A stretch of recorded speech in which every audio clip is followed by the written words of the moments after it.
The world is getting crazier. People are acting more and more insane.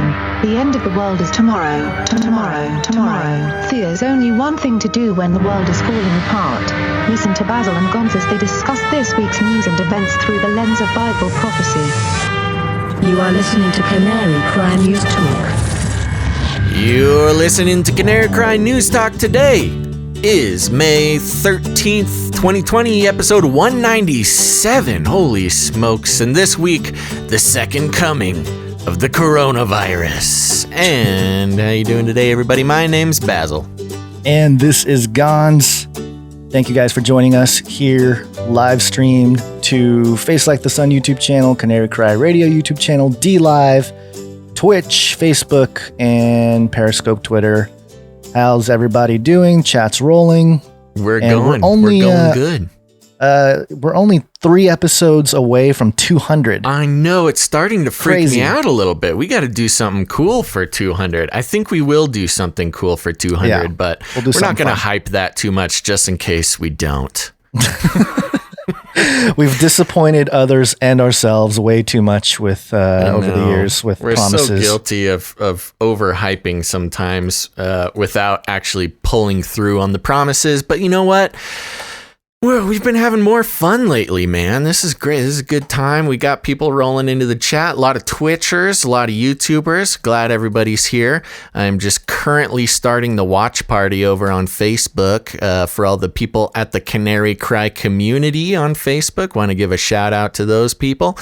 And while I'm at it, I'll give a shout out to canarycry.community. It's a great place outside of Facebook to connect with listeners of the show, as well as just generally people like you. If you're here, that's the place to go. canarycry.community. And today, Gonz, before the show, for the past hour of us getting ready, I've had the unstoppable yawns. I've been so sleepy, so sleepy. Yeah. But of course, the second we get on stream, I'm amped, man. I'm ready to go. I'm ready to explore the world through weird headlines.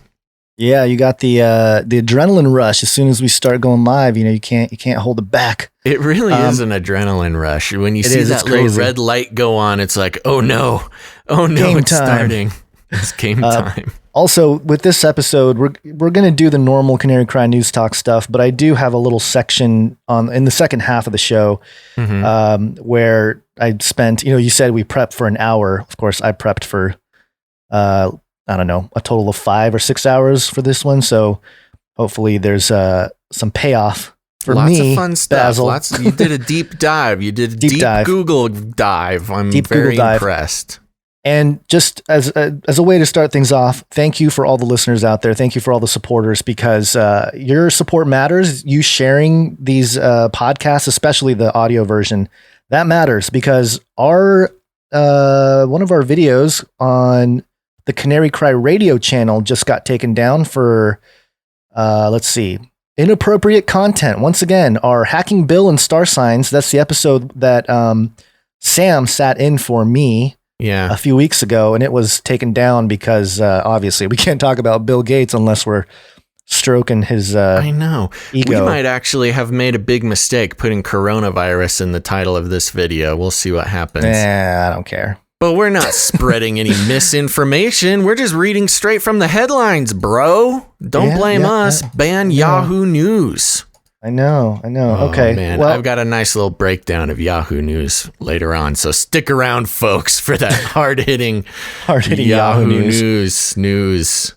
We will start with some fake news, although it's fake only because it's satire. And it involves our favorite horseman, Elon Musk. Oh, yay! You are already sort of a cybernetic symbiote. Neural nets are taking over from regular programming. So you are connected.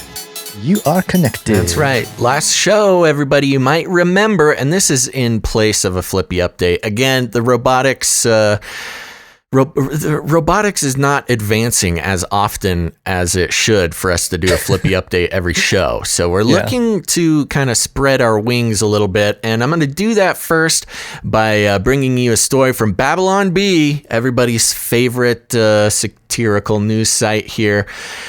And the article is entitled, just for reference, in case you missed it, if you missed the last show, if you've been living under a rock, Elon Musk opened up his factory in California, stating that if anybody's going to get arrested, arrest him. He was laying himself down on the law enforcement altar there to make some cars, baby. And here's the result. California police attempt to arrest Elon Musk's holographic decoy as real Musk escapes on a rocket to Mars. That's right. Confused police attempted to take Elon Musk into custody today, only to discover it was only a hologram decoy, and the real Musk was taking off on a spacecraft towards the red planet. The police called for Musk to come in quietly as they raided his Tesla factory, which he reopened in defiance of government orders. Quote, "Hey, it's an imposter," shouted an arresting officer as he attempted to tackle Musk, but face planted on the concrete instead. "He's getting away," cried his partner as he gestured toward a rocket in its final countdown stages. Get up! I hope this happens one day. I know it's satire, this is so but funny. I love it's just, it's so good. It I hope continues. that this is real. Go ahead. Sorry. Quote, "You'll always remember today as the day you almost caught the great Elon Musk," he cried as his SpaceX rocket took off toward Mars. "Curse you, Musk!" the officers shouted, shaking their fists at the heavens. In a transmission from space, Musk stated he will be moving all Tesla manufacturing to Mars effective immediately to escape California taxes and shutdowns and the constraints of archaic humanity. So there you go. A little update on Elon there. Thank you, Babylon B, continuing to bring us the hard-hitting news we all want. And please return my calls. Okay. What do you got, Gons, as we're doing our Blitzkrieg update here? Yeah, let's see. We got a little People Zoo update. If I can find the jingle. I guess I didn't prepare as well for the jingles here. I'll keep you warm and safe in my People Zoo. Isaac Weissop tweeted this out, and it's apropos. Don't forget that 2001: A Space Odyssey had a quarantine psyop to cover for the alien intelligence. Arthur C. Clarke also knew we'd find life on Europa, something NASA has been clamoring about. Mm-hmm. So, and he has a picture here of the actual book version of 2001: A Space Odyssey. And, the aliens are hiding in the robots, and to do so, they needed to quarantine. And there's a whole section here where, they ask him, what is the disease? What are the symptoms? Could it be extraterrestrial? Do you want any help from our medical services? And what was his name? Hal says, "I'm sorry, Dimitri. We've been asked not to say anything at the moment. Thank you for the offer, but we can handle the situation." So there you go. The robot in 2001: Space Odyssey, covering for the aliens. Oh, classic. I know. Classic. They warned us all the way back then, man. The robots are not on our side. I'm for the robots. That's right. Oh, and I see a fun thing here. Is this yours? It is. Okay, show us. What do you got?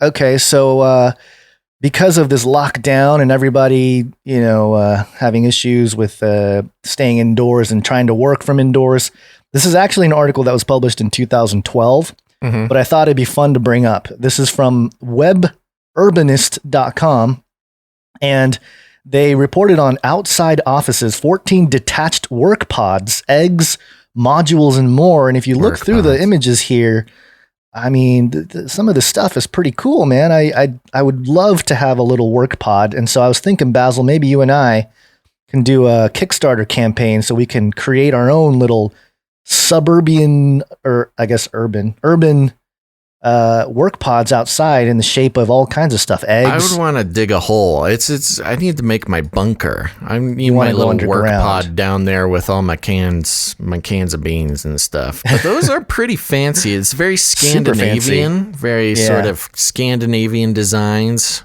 Maybe IKEA carries some. Ooh, that one's in the shape of a blob. A blob. The blob wow. VB3 by DMVA is a shape of looks like a giant Apple mouse. Those white mouse things that you put on your hand. Yeah. Anyway, all right. just thought I'd throw it in there. Have we given everybody a chance to get onto the stream yet? But I got a lot of people complaining that we're not exposing the truth so much in the first 5 minutes of the show. Oh gosh. That's the point, All people. right. We got live streams. We got to give everybody a chance to get in the stream. But here it comes, coming straight at you. This is an article from news.yahoo.com, which I will talk about more in a little bit. But the headline. Remember, this is a mainstream Yahoo News article titled "Obamagate is not a conspiracy theory." Now, Right. here's the thing. We got our jingle too. Hold on. Oh, yeah. We got our Forgot. little Obama jingle. Drone strikes have saved lives. There you go. we're cherry picking a little bit, but Yeah, it's the start of the drone jingle, but we could probably pick out some great Obama quotes to make an Obama jingle. We don't get too political all the time unless, robots and, the apocalypse and things get political, then we can't avoid it. But here we go. Obamagate is not a conspiracy theory. Again, mainstream news.yahoo.com. The article reads, those sharing hashtag Obamagate hashtags on Twitter would do best to avoid the hysterics we saw from Russian collusion believers. But they have no reason to ignore the mounting evidence that suggests Obama's administration engaged in serious corruption. Democrats and their allies who like to pretend that President Obama's only scandalous act was wearing a tan suit are going to spend the next few months gaslighting the public by focusing on the most feverish accusations against Obama. But the fact is that we already have more compelling evidence that the Obama administration engaged in misconduct than we ever did for opening the Russian collusion investigation. It is not conspiracy mongering to note that the investigation into Trump was predicated on an opposition research document filled with fabulism and most likely Russian disinformation. We know the DOJ held contradictory evidence when it began spying on those in Trump's orbit. We have proof that many of the relevant FISA warrant applications, almost every one of them actually, were based on fabricated evidence or riddled with errors. We know that members of the Obama administration who had no genuine role in counterintelligence operations repeatedly unmasked Trump's allies. And we know now that despite a dearth of evidence, the FBI railroaded Michael Flynn into a guilty plea so it could keep the investigation going. What's more, the larger context only makes all of these facts more danging. Almost got me, Yahoo. By 2016, the Obama administration's intelligence community had normalized domestic spying. Obama's director of national intelligence, James Clapper, famously lied about snooping on American citizens to Congress. His CIA director, John Brennan, oversaw an agency that felt comfortable spying on the Senate, with at least 5 of his underlings breaking into congressional computer files. His Attorney General, Eric Holder, invoked the Espionage Act to spy on a Fox News journalist, shopping his case to 3 judges until he found one who let him name the reporter as a co-conspirator. The Obama administration also spied on Associated Press reporters, which the news organization called a, quote, massive and unprecedented intrusion. And though it's been long forgotten, Obama officials were caught monitoring the conversations of members of Congress who opposed the Iran nuclear deal. What makes anyone believe these people wouldn't create a pretext to spy on the opposition party? If anyone does, they shouldn't, because on top of everything else, we know that Barack Obama was keenly interested in the Russian collusion investigation's progress. In her very last hour in office, National Security Advisor Susan Rice wrote a self-preserving email to herself, noting that she'd attended a meeting with the president, Deputy Attorney General Sally Yates, FBI Director James Comey, and Vice President Joe Biden, in which Obama stressed that everything in the investigation should proceed, quote, by the book. Did high-ranking Obama administration officials not always conduct such investigations by the book? It is curious that they would need to be specifically instructed to do so. It is also curious that the outgoing national security advisor 15 minutes after Trump had been sworn in as president would need to mention this meeting. None of this means that Obama committed some specific crime. He almost assuredly did not. In a healthy media environment, though, the mounting evidence of wrongdoing would spark an outpouring of journalistic curiosity. Quote, but you might ask, not a quote, sorry. Quotation marks. But you might ask, why does it matter anymore? Well, for one thing, many of the same characters central to all this apparent malfeasance now want to retake power in Washington. Biden is the Democratic Party's presumptive presidential nominee. He's running as the heir to Obama's legacy, and he was at that meeting with Rice. He had denied even knowing anything about the FBI investigation into Flynn before being forced to correct himself after ABC's George Stephanopoulos pointed out that he was mentioned in Rice's emails. It's completely legitimate to wonder what he knew about the investigation. Skeptics like to point out that the Obama administration had no motive to engage in abuse because Democrats were sure they were going to win. Richard Nixon won 49 states in 1972. His cronies had no need to break into the DNC's offices and touch off Watergate, but as the FBI agents involved in the case noted, they wanted to have an, quote, insurance policy. Insurancy. That's what I have. Is that okay? If the unthinkable happened. In 2016, the unthinkable did happen, and we're still dealing with the fallout 4 years later. We don't know where this scandal will end up, but one doesn't have to be a conspiracy theorist to wonder. Now, here's the thing. If crazy, right? And this is on Yahoo, mainstream deal. So for those who might remember, Yahoo sold out to Verizon, which now there's a company called Oath, which is spooky. Right. And we've done all our jokes about Oath. We reported on Oath years ago when this happened. Yeah. So, I mean, this is a mainstream telecom company. And this is an incredibly balanced article. I mean, it's wild to see this happening over on Yahoo News. So I looked up Yahoo News on Media Bias Tracker, and they are categorized as left-leaning. But if you guys have been watching the shows over the past month or so, I've been bringing these Yahoo articles, which are not left-leaning at all. It's pretty incredible, actually, to see how far right a lot of these, I wouldn't even say right, I wouldn't even put it in political terms, except for that's just the language we have. But yeah, there you go. If we're tracking mainstream coverage of a lot of stuff, Yahoo is kind of on point. I think somebody over there at Yahoo might listen to the show, Gons. Well, let's hope so. But even if not, the evidence right now is so overwhelming that, I mean, it's really, it would be irresponsible. Well, I guess a lot of these outlets are pretty irresponsible with the reporting on some of these things. So maybe somebody's coming in to actually try to report objectively, and I'm good for them. But yeah, I don't know. Who knows? I mean, people are always asking me where can we get actual balanced news, and I say nowhere except for Canary Cry News Talk, and they say, well, okay, we need a real news thing. I don't know if I would necessarily recommend people go to Yahoo for all the news, but I gotta say, for a mainstream, traditionally, categorically left-leaning outlet, this, they're basically throwing their boy Obama under the bus here.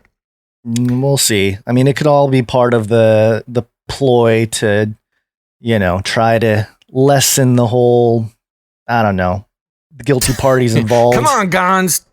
Be nice to my new friend Yahoo. I'm trying to get that sweet Yahoo money. Well, maybe that's what it is too. Maybe financially, if you think about it, the money might be moving away, or certain writers maybe, might be seeing some of their, previous monetary connections go away, and now they gotta be a little more balanced, or they gotta at least appeal to those who have the deeper pockets, and they're the ones saying, "Waking up, man." Well, People that's what I'm are waking saying. up. I don't know if we have it as an actual story to report, but California just flipped a seat over to red just 2 hours ago. Yeah. That's right. So, Crazy. I mean, it's kind of inevitable with some of this stuff, but I'm glad to see it, but I'm not going to really get my hopes up too high. I'm fairly pessimistic when it comes to You know what? I calls them politics. how I sees them, and Yahoo gets points today for this article. Oh, good.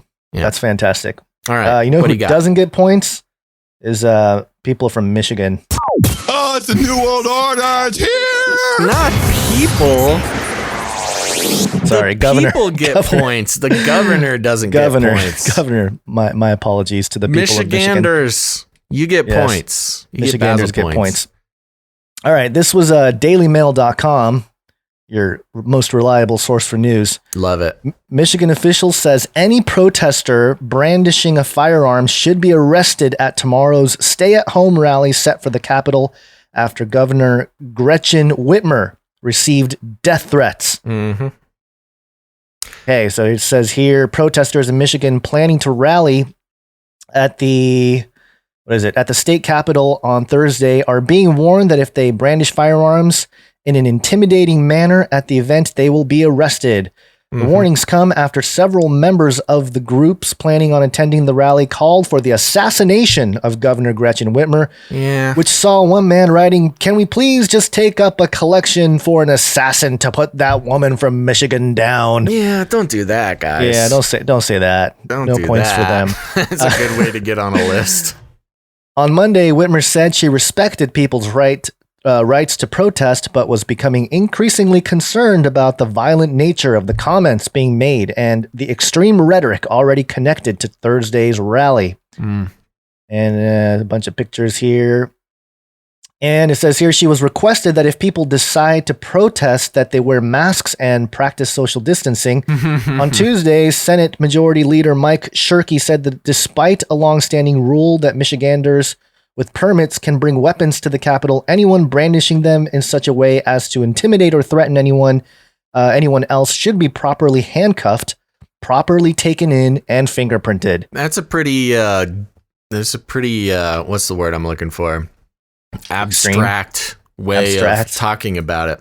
Brandishing, you're allowed to brandish a weapon, but actually no. I don't know what the actual definition of brandish. Yeah, if you're pointing the gun at somebody, don't do that. But yeah, this is going to be a reason for them. If they see a gun in somebody's hands, they're going to take them out. And this is, when this first happened, we mentioned this is going to be a flashpoint situation over there in Michigan. And I don't blame the governor for feeling intimidated. When you're an elected official and you turn against your own people and you try to enslave your citizens and, stop enacting the will of the people and kind of get a little power hungry. Yeah, you're going to be a little nervous when so many people show up on your front lawn exercising the rights that you're trying to take away. I'm just saying, man. It would be instead of like, hey, maybe I'm overstepping my boundaries, as a governor, they got to up the ante. We're gonna take you out. Well, right. It's a classic move, trying to squeeze even harder when people start pushing back. And, I got to give the leaders got to give them a break because, a lot of them don't learn from the past. They all think that they can do it differently and their situation's different than, leaders of the past. And unfortunately, that's not how it goes. You start squeezing the people too much, they squeeze back. So Michiganders, they got some cojones over there, man. We got some Michiganders in the chat. So shout out to the Michiganders. What's up, y'all? There's a picture we're looking at right now from the article that has in the background a lady holding a sign that says Heil Whitmer with the swastika. Good one. I'm sure that one will go over well. Yeah, so we'll see what's going on. Stay safe, Michiganders. Don't point your guns at anybody, but exercising your rights. Good for you. Yep. All right, you want to hear a scary thing? Do you want to take this or do you want me to take it? I'll take it, yeah, because it's okay. Yeah. You take it.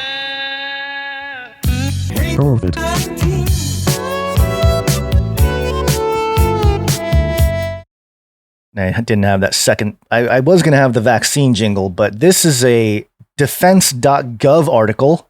And those of you watching, you can see the Pentagon up at the top there. On the left, immediate release. DoD awards $138 million contract enabling pre-filled syringes for future COVID-19 vaccine. Ooh, pre-filled syringes. Yeah. I'm wondering if, I guess you do fill the syringes up before. I don't know. Anyway, statement attributed to Lieutenant Colonel Mike Andrews, Department of Defense spokesman, quote, "Today, the Department of Defense and the U.S. Department of Health and Human Services announce a $138 million contract with Apiject Systems America for Project Jumpstart and Rapid USA, which together will dramatically expand U.S. production capability for domestically manufactured medical-grade injection devices starting by October 2020. I don't like the sound of that. Medical-grade injection devices. Spearheaded by the DoD's Joint Acquisition Task Force, JATF, in a coordination with the HHS Office of the Assistant Secretary for Preparedness and Response, the contract will support Jumpstart to create a U.S.-based high-speed supply chain for pre-filled syringes beginning later this year by using well-established blow-fill seal BFS aseptic plastics manufacturing technology suitable for combating COVID-19 when a safe and proven vaccine becomes available. By immediately upgrading a sufficient number of existing domestic BFS facilities with installations of filling lines and technical improvements, Jumpstart will enable the manufacture of more than 100 million pre-filled syringes for distribution across the United States by the end of the year 2020. My gosh, that's like a third of the country is going to be. Oh my gosh. Okay, What? keep going. No, I'm just Okay. The contract also enables Apiject Systems America to accelerate the launch of Rapid USA manufactured in new and permanent US-based BFS facilities with the ultimate production goal of over 500 million pre-filled syringes in 2021. Another 500 million? Why Oh it's so many? That's more than the population of the U.S. Yeah. This effort will be executed initially in Connecticut, South Carolina, and Illinois, with potential expansion to other U.S.-based locations. Rapid will provide increased life savings capability against future national health emergencies that require population-scale vaccine administration on an urgent basis. Rapid's permanent fill finish production capability will help significantly decrease the United States' dependence on offshore supply chains and its reliance on older technologies with much longer production lead times. These supplies can be used if a successful SARS-CoV-2 vaccine is oral or intranasal rather than injectable. Okay? What's up? What are you...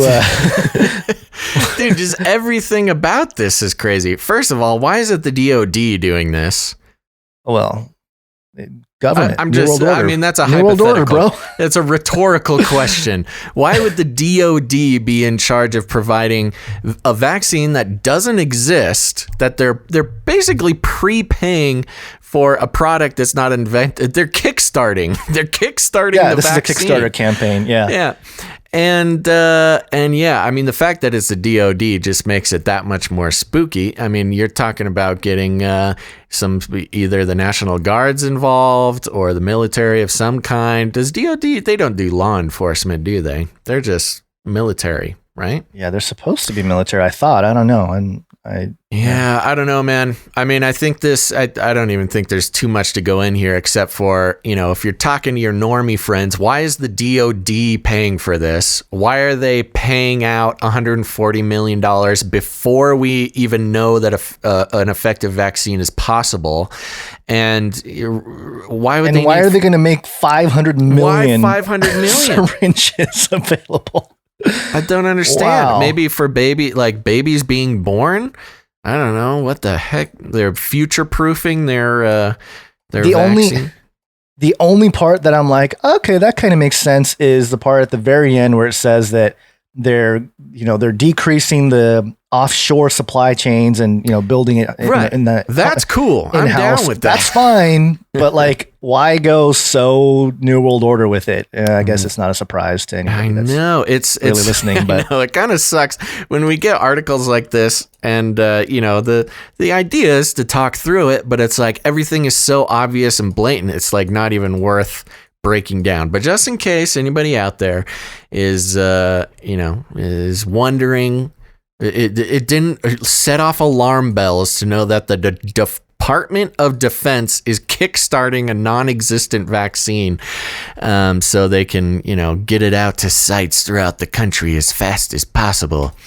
In the meantime, we have restrictions starting to lift in some places. We have restrictions going off into never-ending land in other places. We're going to talk about both of that. But yeah, I don't know, man. Pre-filled syringes are the least of my worries. Conspiracy when it comes to all this. In the chat just said, I feel like you guys don't understand what the New World Order. I think she meant is what the New World Order is. Pretty sure we've been covering the New World Order since 2011.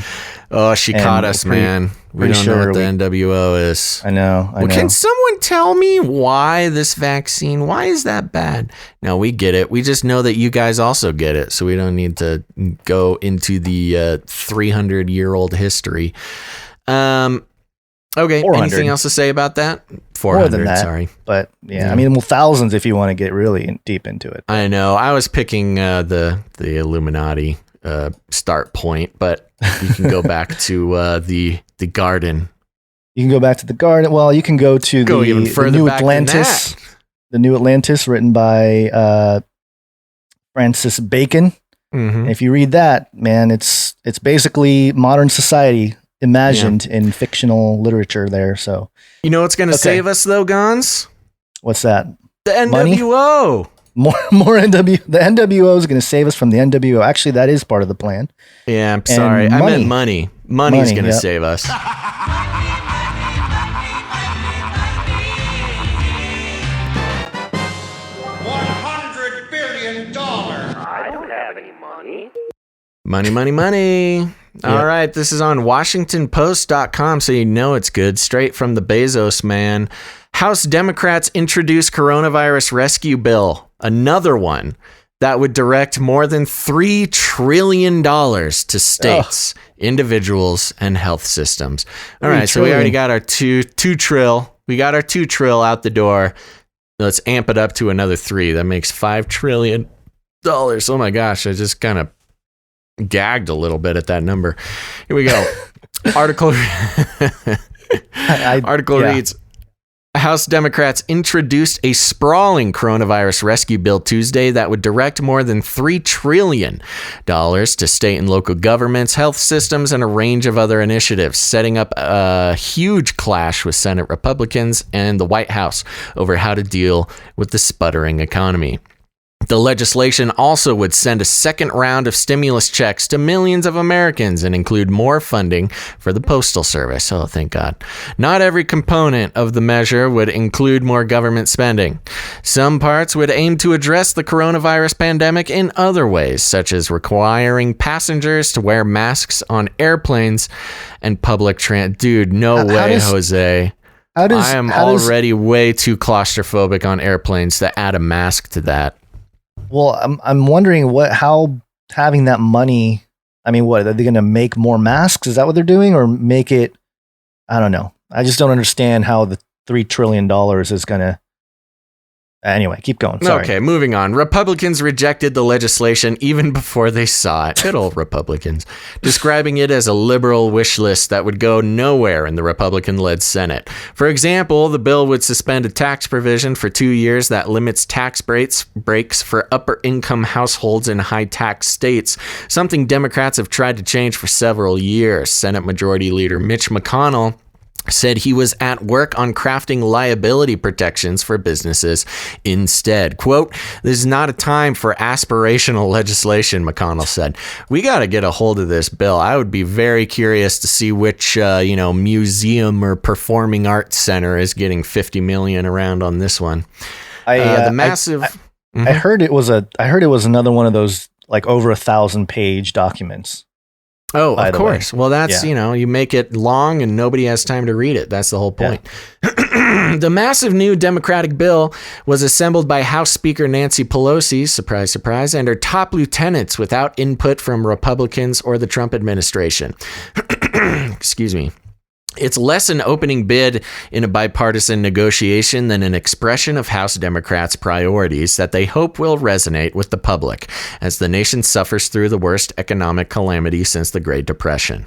As health officials and economic advisors warn that the pandemic and economic fallout are likely to drag on through the summer and that at least into fall, lawmakers from both parties are watching how the government's response to the virus could affect the November elections. Oh my gosh, I forgot it was an election year for a second. Yeah, sorry, I got a frog in my throat and I forgot to bring my virtual reality water. The article continues. The U.S. economy lost 20.5 million jobs in April, pushing the unemployment rate up to 14.7%. Many experts think the rate will go even higher in the coming months as many Americans remain unsure about returning to work or spending money as the government continues to try to contain the pandemic. Quote, "We must think big for the people now, because if we don't, it will cost more in lives and livelihood later," Pelosi said at a news conference. Quote, "Not acting is the most expensive course." What do you think locking people in their houses is? Okay, keeping the 1,800-page legislation, which the House is expected to vote on Friday, would devote nearly $1 trillion to state, local, territorial, and tribal governments and establish a $200 billion Heroes Fund to extend hazard pay to essential workers. It also would send a second and larger round of direct payments to individual Americans, up to $6,000 per household. Oh man, I never got my original stimulus check. If there's $6,000 going out, I might bitter about that. I might keep bringing it up. I'm just saying, man, where's my money? Other parts of the measure would increase nutrition assistance benefits by 15% and provide $175 billion in housing assistance, among other things. A $600 weekly increase in unemployment insurance would be extended through January, and the bill directs an additional $75 billion for coronavirus testing and contact tracing. There's that contact tracing again. Yeah. We got to not only test for the virus, but we need money to surveil the society. Other provisions include $25 billion for the U.S. Postal Service, a frequent target of attacks from President Trump. That's my favorite. Nemesis. Trump versus Postal Service. And a new requirement for passengers and employees on airlines, public transit systems, and Amtrak trains to wear masks, which we know are not effective. Protections are included for legitimate cannabis-related businesses. Oh, thank you. And there is $3 billion to increase mental health support and $400 million to help the Census Bureau deal with coronavirus-related delays in the 2020 census. No, I'm not going to make a big deal about that. The Census Bureau they're always having trouble. Let me see how much more of this there is. There's a few. Anything you want to talk about first? I mean, it just seems like the same. At this point, we already printed what, 6 trillion? We already printed more in a few weeks than we did in 100 plus years. So, well, no, it was 2 that went out. I think it was 6 total. And the 4 that went to other stuff. Yeah. Yeah. Went to like big it's interesting because there's all this confusion about, won't this cause inflation and things like that? And apparently none of the politicians are worried about that necessarily. It's because of modern monetary theory. If you're looking for something to kind of research that isn't necessarily having to do with fallen angels and Illuminati lizard people, just look up modern monetary theory. That's the economic model that they're using, where they think they can just print as much money as they want. And it's they really go by the definition of fiat, which is a decree by some kind of authority. So if the government says that $1 is worth $1 no matter what, right, then your purchasing power of that dollar will not change, despite the fact that there is way more dollars in circulation. And yeah, usually when that happens, other countries that have tried to do that went into hyperinflation. Lebanon recently, we reported on it. They're burning banks and burning ATMs and stuff. They're holding funerals for walking caskets with their currency on it. And it's happened to Venezuela and other countries. And a lot of those are based on the US dollar as well. Like the dollar is the backup or the reserve currency. So I guess if you're the reserve currency, you could do whatever you want, but I don't know. It's in the long term, this is not going to work. I just don't see it working. I really don't. But that's just my own theory. Here's my thing. I mean, there's a lot of people out there doing podcasts, doing YouTube shows, and they got a lot of good reasons why this wouldn't work. I mean, in the long run, I'm not a professional economist or a money scientist. So, I'm not going to try to make people think that they should trust my advice on this. But I mean, it goes against common sense. It goes against everything we've been told about our own economy. And it goes against, until you start looking at modern monetary theory, none of it makes any sense until you realize that, they think they can just tell you what money's worth, and then you just believe it. And then that's how we go. We just do what we're told and wear our masks and accept all our free money.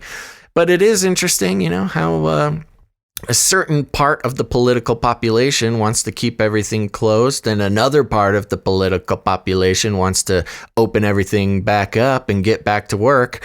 They're both trying to fix the economy. One of them just wants to rely on the government to do so, and the other side just wants to, get back to it's good, honest work, cutting hair and, normal job stuff. Podcasting.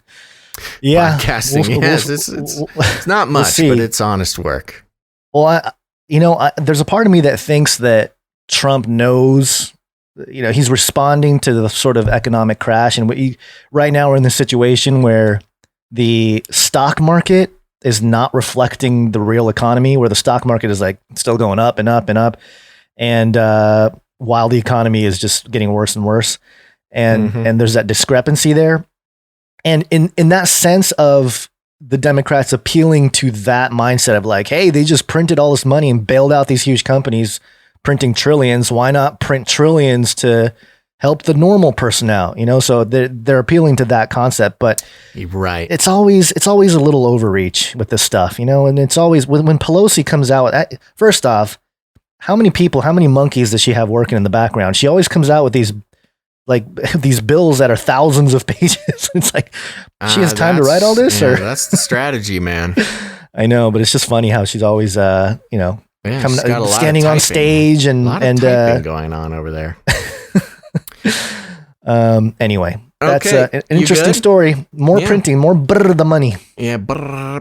All right, I want to take just a quick second, Gons. Just a quick little break here. Nobody leave. Nobody leave. I'm going to be giving some shout outs. So thanks, everybody, especially those over at twitch.tv/Canary Cry Radio. Thank you, everybody who's made the switch over there. Our average is going up, so it's working. You guys are helping us. We are soon going to be able to activate some very fun tools on Twitch. So all the Twitch users, thank you guys so much. And we got some fun ones coming in, Gons. We got quite a bit of followers over the past couple days, so I can't call out everyone. I'm so sorry, but I'm gonna go down the line. I'm gonna call out some random ones. And if you're in the chat right now in Twitch and you're new, say it. Say you're new, and I'll call you out here on the show, because I'd rather call out people who are watching the show than people who are not. So here we go, going down the list here. First of all, we have Lion Soul Drive coming in. Thank you. We got Notchback01 in the chat. Shout out. What's up, buddy? Didymus79. This is second week coming in. Thanks, buddy. We got a Bama Ryder is a follower on their Twitch. Let's see who else we got here. Firestorms. That's fun. I like it. Yeah, we got Bambulaman. We got Nan Believes in Giants. Okay, ooh. Nan Believes in Giants. We got Watchman El Velador 83. What's up, buddy? Got Leanne. I don't know. I'm sorry. I don't know. You. Yeah, you tricked me. Hold on. Let me go down there. Oh, man. The chat's moving too quick. We got One Raw One. We got Dr. Gently. We got Nitro FZ1. Nitro FZ1. Yeah. Who else we got here? Hold on. No, okay. All right. One more? No. For all eyes to see. There you Excellent. Are. Okay. There you go. Oh, we also got one called Flippy Official. Ooh. Flippy Official is in the house. Flippy Official. Sorry for not having a Flippy update. Jeff Bezos _ RFID chips in stock. Pretty awesome name. All right, especially we'll do some more shout outs later in the show. Thank you guys for helping us we need to average at least 75 viewers over an average concurrent viewership of 75 over a whole month. So keep popping in there. We got to get the average up. Even if we just have even if we have an average of 100 today, we need to keep that going because we got to make up for lower days earlier in the month. So, okay. Just a quick mention, the one person watching on DLive, I think his name is Nicodemus, and he's been posting a bunch of GIFs and stuff in the chat. So shout out to Nicodemus. And also the one DLive guy. The one DLive audience member. And also Marcy T, thank you for the super chat. $2. Yeah. Appreciate it. And I think that's it for now for shout outs. I'm going to give a shout out to Frankly Fank. Frankly Fank popping in. Right. Earthwalker 1. Earthwalker 1. Yeah, okay. Also, Twitch is owned by Amazon, I think. So, we may not Bezos, last there forever, but Bezos for now, is keeping an eye on us, man. I know. Now especially since Bezos is with his RFID stock is RFID chips in stock. Bezos said it himself. Excellent. Okay. You want to get back into it? Yes, let's do it. So we got more New World Order stuff here. Oh, it's the New World Order. It's here.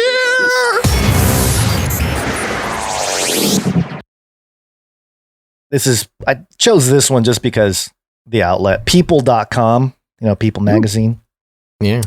Los Angeles stay-at-home order will go until August with all certainty, officials say. And I think you were updating a couple hours ago saying that it's even longer. Indefinitely was the... Yeah. Thing I saw said the health minister or whatever, the health guy over in California did not put an end date on the safer at home order. Gosh. All right. Well, it says here, stay-at-home orders will likely remain in place for Los Angeles County residents for most of the summer. On Tuesday, the county's public health director, Barbara Ferrer, warned during a Board of Supervisors meeting that a dramatic change to the virus and tools that we have at hand to actually fight it is necessary before lockdown rules can be relaxed, saying that the order will, quote, with all certainty, be extended for the next 3 months, ABC News 7 Los Angeles reports. Dude, what? Yeah, that's ridiculous. I do think recovery will be months long based on the tools that we have at hand today, Ferrer said. Ferrer's comments came as Los Angeles County continues to see a spike in COVID-19 related cases and deaths. According to the New York Times database, Tuesday saw another 566 infections and 39 deaths. As of Wednesday morning, a total of 33,000 180 cases and 1,613 deaths have been recorded, making Los Angeles County, California's epicenter of the coronavirus. Am I reading this weird, or is this just written kind of weird? Governor, font bigger, bro. It's as big as it gets on my little Brave browser. Governor Gavin Newsom has allowed individual counties to approve reopening plans for residents. Los Angeles County officials had previously set May 15th as the deadline for its safer at home order, and the region's reopening based on a 5-point prerequisite plan that factors in benchmarks, including the healthcare system's capacity to treat patients, the protections in place for those at risk, the ability to maintain physical distancing. Ooh, physical distancing. Hey, there we go. Surprised they put that in there instead of no social more distancing. social distancing. Hey, good. And the availability to testing and contact tracing. Oh, there you go.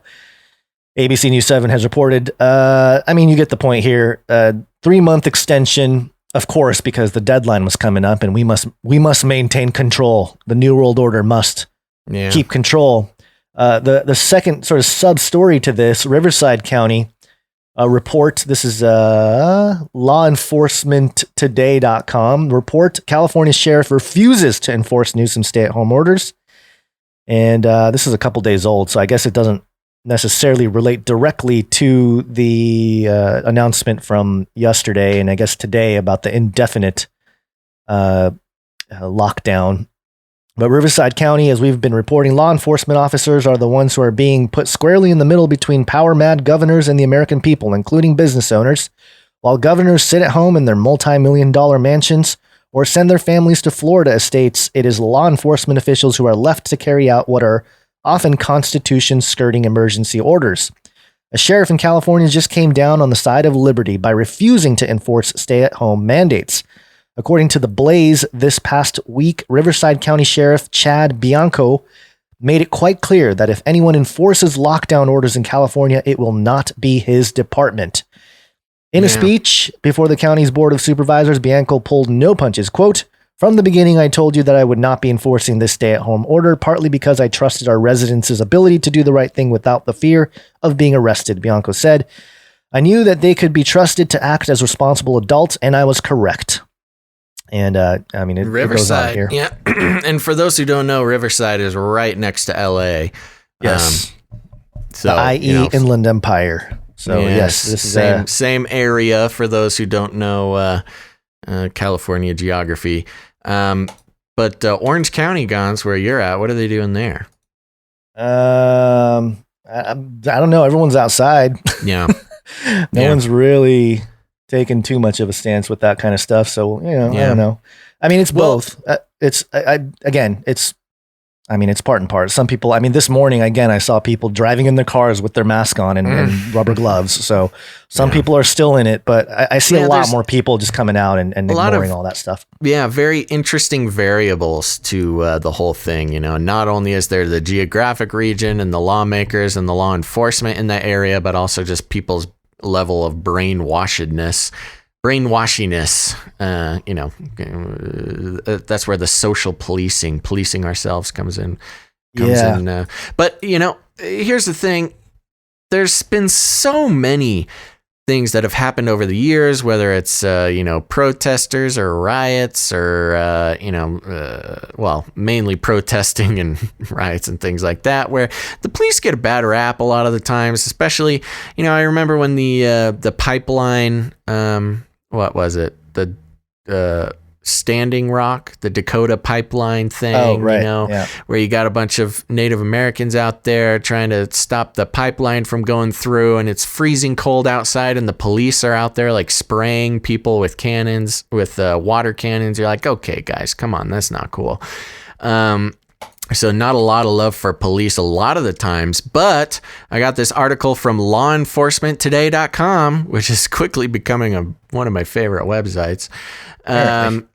And the article is titled, "Police Departments Are Starting to Ignore Power-Hungry Governors' Overreach." Now, this was on April 24th. So what's in this, is a couple weeks old, but also I think that the sentiment would only grow. So article reads, as America held hostage Chinese coronavirus enters its 6th week. Police administrators across the country are starting to take a stand against power-hungry politicians who are trying to use law enforcement agencies as some kind of quasi-Gestapo. While some chiefs are buying into the new police state, such as the one in Westport, Connecticut, calling you out, Westport, Connecticut, who had officers flying pandemic drones to conduct surveillance on residents, other police officers and administrators are starting to take a stand. It should be noted that after a public outcry, the Westport PD has ceased the drone flyover program.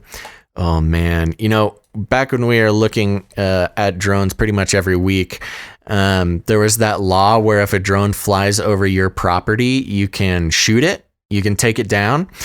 Right. And I recently saw for sale somewhere shotgun shells, 12 gauge shells that had a net in them, and they were drone protection shells. Wow! So you can bring them down.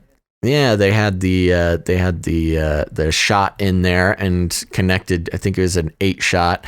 And connected to the shot was a net that would screw up the drone and take it down. If anybody knows where to get those, it's going to be hit me up. The new hunting. It's kind of fun. Everyone's favorite hunting. No, that's totally, in the full-on apocalypse when the drones have become sentient and are patrolling their human slaves, those net shells are going to be pretty important.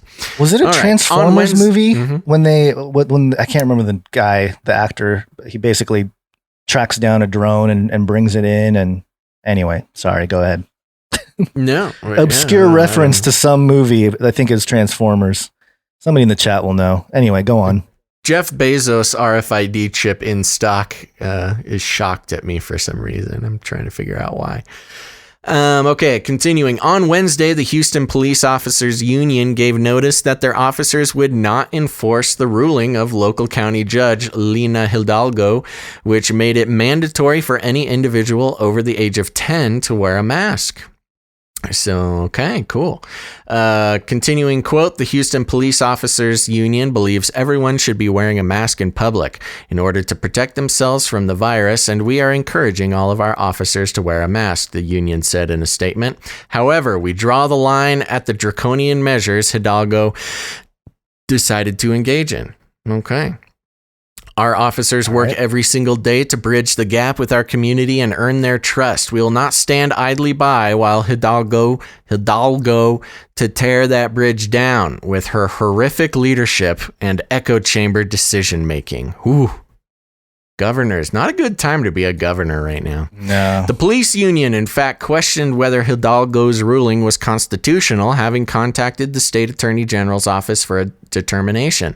The union noted that until his name is so hard. Hidalgo made the rulings, officers had discretion in the enforcement of the mask in public order since the department's ranks were strained due to the pandemic. Meanwhile, in Washington state, our new favorite, Sheriff Adam Fortney of Snohomish County, said on Tuesday that his officers would also abstain from enforcing lockdown orders, joining the sheriff of Franklin County, JD. Raymond, who said that he would not prohibit churches and businesses from opening so long as reasonable social distance policies were in place. In a Facebook post, Fortney said, quote, "As I have previously stated, I have not carried out any enforcement for the current stay-at-home order. I will always put your constitutional rights above politics or popular opinion. We have the right to peacefully assemble. We have the right to keep and bear arms. We have the right to attend church service of any denomination." Yeah, Fortney. Fortney has said that the lockdown orders imposed by Democratic Governor Jay Inslee are inconsistent, where he subjectively deemed certain businesses as essential while dismissing others as not. For example, Inslee said that the state or government construction projects were essential. Private contractors are not permitted to work. Fortney noted that when he shows up for work, he sees, quote, "landscapers show up each day to install new landscape and maintain our flower beds. I think he's talking about at the station there. He then noted that, quote, a father who owns a construction company and works alone while outdoors is not allowed to run his business to make a living to provide for his wife and children? Question mark. In the case of Franklin County, Sheriff J.D. Raymond noted in a letter that while he believes the current outbreak is a real concern and that he believes maintaining social distancing is important, he remains concerned about the constitutional rights of his constituents as well as the governor's overreach in trying to regulate the populace. The article goes on for quite a bit, calling out a lot of the law enforcement officials who are also joining in the cause, as well as putting on blast some of the ones who are not. So yeah, there you go, man. There are good cops out there. I know we have. I know for a fact we at least have a handful of cops who listen to the show. So hey, let us know if your department out there is putting the constitutional rights of citizens over the sort of temper tantrums of the governors. Let us know. But I like this a lot. Yeah, it's good that at least, we've mentioned this before. Actually, I was talking to some people back in October during the Hear the Watchman conference. And one of the questions I had, because there was a couple people that are ex-military, people that allegedly had some high clearance. And I asked him point blank, like, if there are orders to lock down, can people at the law enforcement level reject those orders? And he said, yes, absolutely. So it does matter that these, a lot of the law enforcement people, of course, there are bad apples in any batch, but for the most part, I think the people that are more patriotic might see this as definitely an overreach. But there's one area. If it has to be patriotism. I mean, it's just common decency at some point. Yeah, of course. But there's one area of the country that is not having as much luck, much like Los Angeles. It's New York. Speaking of the beast system, beast system. And I really real quick before you jump right in. Oh, I'm sorry. Did I step on a joke? No, not a joke. I just don't think I have access to this page, the New York Times article, because I have to subscribe to it. Oh, let me see if I can get it open here.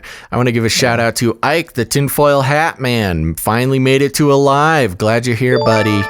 You made it. Ike, the tinfoil hat man. Jeff Bezos RFID chip in stock is having a really fun time with Twitch. The emojis over on Twitch. That's one great thing about Twitch. They have a crazy collection of user generated emojis, which is just nuts. And Frame of Dust, shout out to Frame of Dust. He says, quick question. When can you put subs on your stream? Subs are when we have 30 days averaging 75 concurrent viewers, which is why I keep harping on getting, a big average viewership. Once we do that, I think we have about 10 more days on our trial period, just so everybody knows. And then we become partner, and you can subscribe to the channel, which has a bunch of fun stuff attached to it. So there you go. Thanks for the question. Our second D Live person watching is Titus Frost, who was a guest on Canary Cry Radio episode 115, #Pizzagate is real with Titus Frost back in 2017. So welcome to the live stream here on D Live. Welcome. D Live. Very good. Okay. Sorry. That's all I got. What you got for us? I have this article that I cannot read because I'm behind a paywall and I'm trying to try to open that. Well, let me go to the other article first then. This is how to become a contact tracer in New York City. Paraphrased, how to become a snitch in New York City. Totally. New York. A massive initiative is underway in New York to hire several thousand people to trace the contacts of a person newly infected with COVID-19. Since getting huge groups of people together in one place for a contact tracing boot camp is impossible, the training will be done through a 5 to 6 hour online course launching Monday.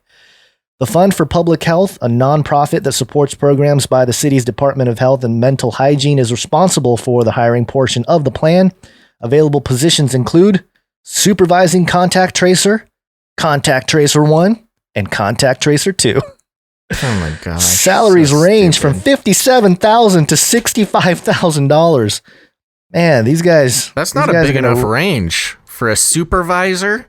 That's not a big range, but that's quite a bit of money for a 5 to 6 hour online training course and snitching on people. What do they do? Yeah, tell me how does it work? We all know how the snitching turned out for those folks who got doxxed. 900 snitches right. got doxxed. Contact tracers are responsible for interviewing the patient to identify who they may have been in contact with during their illness and during the few days prior to exhibiting symptoms. The tracers then reach out to all those individuals to alert them to the risk of infection. Contact tracers are responsible for referring contacts to healthcare providers and asking non-ill people to stay home for 14 days so as not to spread the virus.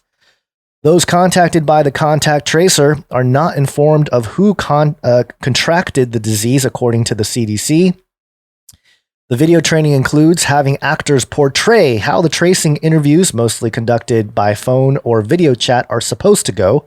Quote, there's all this discussion about using technology in some way, like the DOD's 500 million pre-loaded syringes. But fundamentally, this is a pretty human activity, said Josh Scharfstein of the Johns Hopkins Bloomberg School of Public Health, which developed the course with Bloomberg Philanthropies, the charitable foundation of former New York City Mayor Michael Bloomberg. Contact tracers will also conduct in-person investigations into congregate settings and selected cases and contacts as needed, according to the FPHNY website. A contact tracing call center will operate every day from 7 a.m. to 9 p.m. Local and state officials have said that contact tracing will help box in the virus. 1,000 contact tracers would be hired immediately, announced Mayor de Blasio on April 27th. Every time someone tests positive, we can swing into action and test their contacts. Said he's way too pumped about that, you know. Yeah. As soon as there's one positive, he's like, "Oh, let's get it on. Let's start tracing those people." Snitches attack. Scharfstein said that the training to be offered on the Coursera website will be available to anyone, not just those seeking to become contact tracers, the developer said. Countries where the contact tracing has been implemented have been able to reopen for business sooner and have had fewer deaths and lower rates of infection. And little Cuomo said that any region in New York would require 30 contact tracers per 100,000 residents, and so on and so forth. So, yep, there you go. They're training people now. They're really, moving forward with the whole Trace Act thing. And I'm telling you, man, they're getting us to police ourselves. This is one of the virtual biggest panopticon. That's right. Virtual panopticon. Somebody in the chat, Veslonis, asked if I was an electrician. I don't know. I'm not an electrician. I don't know why you ask. I'm scared to know. So, I don't know. Give me some facts about that if you can. Did you find an alternative to the New York Times article that I can't get in? You know I can't type with this thing on. I tried opening it. Okay. It gave me the article for a second, and then it caught me. It says, hey, you haven't subscribed.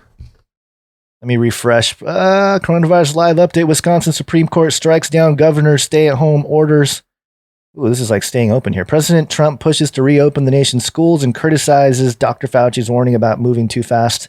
I don't even know if that's the correct article. Anyway, looks like it's open here. Let's see how long it stays open. Oh, there it goes. No good. I'm going to mention the last story here about New York because, if it wasn't bad enough that all this other stuff's going down with the tracing, you have this here. Welcome to Chinese I know people were missing it. Space. Wanna go to space? Are they missing the article? No, they were missing Chinese news jingle. ArsTechnica.com. Large chunks of Chinese rocket missed New York City by about 15 minutes. Weird measurement. Yeah. It missed New York by the time-traveling rocket from China misses New York by 15 minutes. People didn't really know about this one. A week ago, China launched the newest version of its largest rocket, the Long March 5B from its southernmost spaceport. The launch proceeded normally and represented another success for China as it seeks to build a robust human spaceflight program. Over the next few years, this rocket will launch components of a modular space station. Notably, because of this rocket's design, its large core stage reached orbit after the launch. Typically, during a launch, a rocket's large first stage will provide the majority of thrust during the first minutes of launch and then drop away before reaching an orbital velocity, falling back into the ocean. Then, a smaller second stage takes over and pushes the rocket's payload into orbit. However, the Long March 5B rocket had no second stage. For last week's launch, then, 4 liquid-fueled strap-on boosters generated most of the thrusts off the launch pad. Is this a real article? Singular. I hope so. It's Ars Technica. It's sounding kind of dirty. Okay. After this, the core stage with 2 YF-77 main engines pushed an experimental spacecraft into orbit before payload separated. This left a large core stage with the mass slightly in excess of 20 tons in an orbit with an average altitude of about 260 kilometers above the Earth. Because the pedigree of this orbit was only about 160 kilometers above the planet, the core stage was slowly drawn back towards the planet as it interacted with the planet's upper atmosphere. And this is what I have highlighted here. This is a rather large object to make an uncontrolled return to Earth, according to Jonathan McDowell, an astronomer at the Harvard-Smithsonian Center for Astrophysics, Smithsonian there, and keen observer of satellites. This is the largest vehicle to make an uncontrolled re-entry into Earth's atmosphere since 1991, when the Soviet Salyut 7 space station broke up over Argentina. And it says down here, the U.S. Space Force's 18th Space Control Squadron confirmed that the core stage re-entered Earth's atmosphere at 11:33 a.m. On Monday at a location over the Atlantic Ocean. At this point, the core stage would have been at an altitude of 80 kilometers and rapidly descending toward Earth. McDowell said that there were some reports emerging about possible debris found downrange in Côte d'Ivoire. And it is perhaps worth noting that before it entered Earth's atmosphere, the core stage track passed directly over New York City. Had it re-entered the atmosphere only a little bit later, perhaps 15 to 20 minutes, the rocket's debris could have rained down on the largest metro area in the United States. Oh my God. So there you go. It could have been worse, New Yorkers. You could have had Chinese rocket debris coming down from the heavens. Yeah, that would have been just what New York needed in this. Well, maybe it'll take out all the snitches. Yeah, snitches are getting hired, churches are getting permanently closed, and then just fiery molten metal from space rains over the city. Raining down. Yikes. So there you go. I wonder what that would mean for, some, what am I thinking? Geopolitics. If one country rains molten rocket metal over another country, we don't need more tensions with China, but certainly a bunch of New Yorkers would not have been happy about that. Yeah. Tough time for Chinese restaurants in New York right now. Oh. Would have been worse. What do we got here? I think we're moving into your Google gamut. My Google gamut. Okay, so here's the deal with the Google gamut. Okay, what is this? So here's what I did. Okay, wait, before you do your Google gamut, and I'm sorry, we're gonna lose some viewers here, but you know what? We gotta give some shout outs. Okay. So I want to give a shout out to, let's see, hold on, let me refresh the list here again. If this is your first time tuning in and you just joined Twitch, pop it into the chat. Let me know if it's your first time here, and I will give you some shout outs. I want to thank the Lion 777 for popping in here. Hour of Hours popping in. Thank you, Hour of Hours. Let's see here. We got Slooks7. Thanks for being here. Coma Patient popping in. Thank Coma Patient. We got a lot going on. Yeah. Didi59. Cool Runnings Mon. This is his second time. We like your name, Cool Runnings Mon. We'll run in. Let's see. Sticks of TNT is a user who's here. Thanks. That's how we get in trouble. Sticks of TNT, I know. Big Kid Brother. All right. I don't know if we gave this person a shout out last time, but Gons Basil. I saw that one. I don't think we did though, but hello, Gons Basil. Did either. Gons Basil. I also want to thank in the chat here back in 19, first time. All right. Jen Ant TV or Jen Ant V. Thank you. Sorry, I can't figure out your name. Last of the Runaways. I think we may have thanked them before. So let's see. My VR hand is out of control. All right. There's proof here that the VR tech is not where it needs to be. I know, it really isn't. You know what it is people have noticed, I haven't addressed it, but people have noticed that my microphone arm now comes up and over my shoulder like that. You see that? Mm-hmm. I have it attached to my chair now, which is much nicer. It kept falling off my desk because my desk has kind of a rounded edge to it. So I thought, I'll put it on the chair like I'm getting into some sort of robot exoskeleton. And it's kind of nice, except for if I lean back in my chair, the microphone hits me in the face. So I kind of have to sit very straightforward. Awesome. And then let me give a shout out to Roll Tide Roll 878. Excellent. Nan believes in giants. I gave you a shout out already, but thanks for mentioning that again. Get another ding. Yeah, ding, ding, ding. Okay. And thanks to all of our Twitch viewers. We're at over 100 viewers. This is great. Kind of fluctuates up and down, but we need to get that number up, baby, because we got to average 75 concurrent viewers to unlock all sorts of fun stuff, and that's an average over a month. So keep coming to Twitch, folks. It helps us out, and it's much more fun over there. You got more fun emojis, you got fun stuff you can do in the chat, so check it out. All right, ready for Google Gamut? Oh, you know what? Let's give a shout out just so everybody knows. If you value the show, we run on a value for value model. We put out the show. We've been doing it for almost 10 years now. And, some of the listeners out there have been listening for 10 years, which is crazy. And for those who don't know, we got 10 years worth of shows. Canary Cry Radio, you can find that on... we haven't been doing 3 shows a week like we've been doing recently, but search Canary Cry Radio and Canary Cry News Talk, 2 separate shows, but you want to listen to them both. If you want to, it's a really great way to round out your weekly listening, and also a good way to round out your sort of worldview when it comes to all of this stuff. And Gons, lots of people have been reminding me that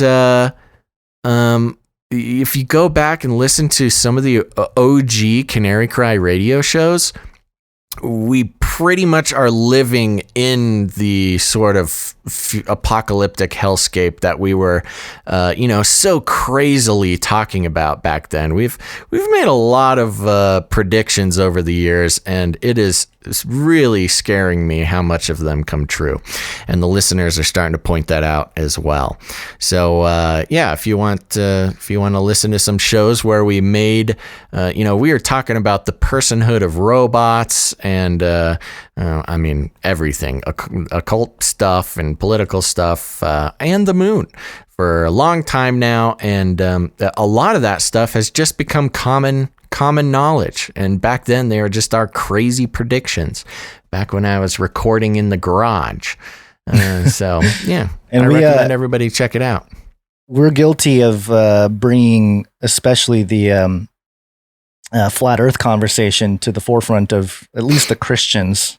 Yeah, we weren't the only ones, but we were one of the first to do an interview with Mark Sargent, and at least for, again, the Christian fringe, for better or worse, that took place. It brought Rob Skiba down that rabbit trail, and he's certainly done a lot of work in that realm. Yeah. Although you don't always have to agree with his conclusions here, but I do have a quick ISO for people that can't stand Basil's pitching going on. I can't deal with it right now, Basil. You know what? If people supported the show, if people, This is free programs here. If people volunteered their own supporting of the show, I wouldn't have to pitch. But we got kids to feed, we got cats to feed, and we are your essential employees. So we live on value for value. We put value out there, and it's up to you guys to give value back. Some of you have been listening for the 10 years we've been doing this show.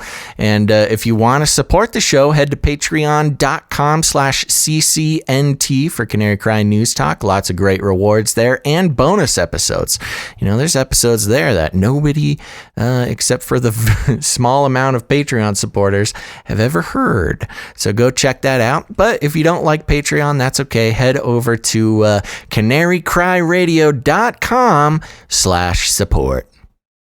canarycryradio.com/support.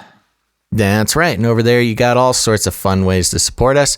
You can give us, pass that cryptocurrency along if you're a cryptocurrency person, as well as there's some PayPal options. And if commitment's not your thing, you can do one-time donations over there as well.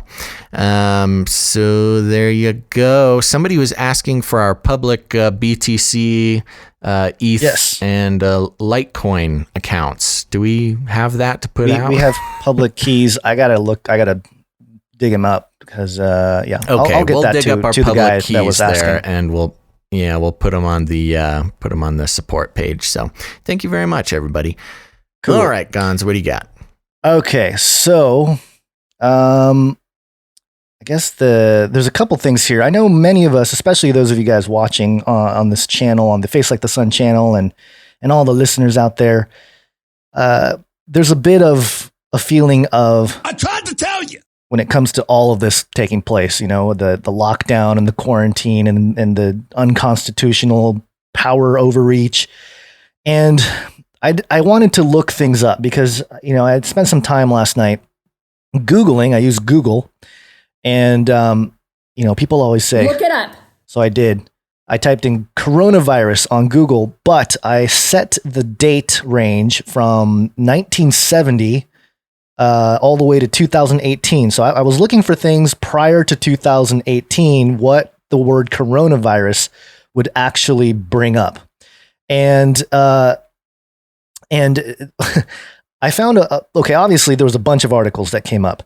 20 pages worth of stuff, which is not a lot if you really think about it. Only 20 pages under the Google search brought back coronavirus as something that was published prior to 2018. However, most of those pages are updated with COVID-19. Oh, the latest on COVID-19, even though the page just says 2004, some website from some whatever, it's updated to whatever coronavirus thing. So I dug out as much as I could, and some of this information may be old in terms of, it is old information, but some of it may be regurgitating what some other researchers may have pointed out in the past. But I just wanted to see, because everyone's talking about coronavirus. It's just this pandemic. It's killing all these people, blah, blah, blah. And I just want to give you guys a quick rundown of the research that I found. All the links will be in the description section of canarycrynewstalk.com. Hyperlinks to all of this. But the first one I found was from PubMed. This is something that was published back in October of 1990.